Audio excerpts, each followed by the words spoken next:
ಹೇ ಅಲ್ಲಿ ಮ್ಯೂಸಾ. ಓಹ್ hi aunty. ನೀನು ತುಂಬಾ ಚೆನ್ನಾಗಿ ಕಾಣಿಸ್ತಿದೀಯಾ. ನಮ್ಮ ಬ್ಯಾಂಡ್ ಅಲ್ಲಿ ಬಂದು ಹಾಡು ಹೇಳ್ತೀಯಾ? ಏನಾದ್ರೂ ಹಾಡು ಪ್ಲೀಸ್. ಓಹ್ ನಾನಾ? ಅದು ಆಂಟಿ ಅದೇನಂದ್ರೆ ನಮ್ಮಲ್ಲಿ ಆಲ್ರೆಡಿ ಕಂಪನಿ ಇದೆ, ಬೇರೆಯವ್ರ ಜೊತೆ ಆಡೋ ಅವಶ್ಯಕತೆ ಇಲ್ಲ. ಆದ್ರೆ ರೇವನ್ ಅವ್ರ ನಮ್ ಫ್ರೆಂಡ್ಸ್.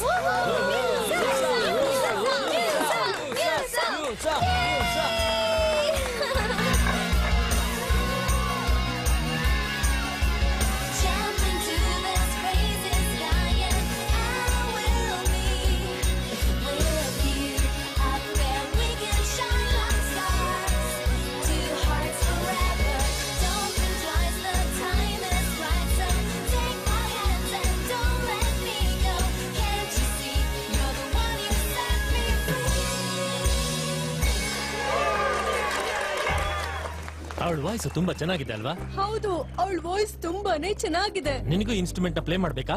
ಏನಂತೆ ಡ್ಯೂಡ್, ನೀನು ಕಲಿತೀಯಾ?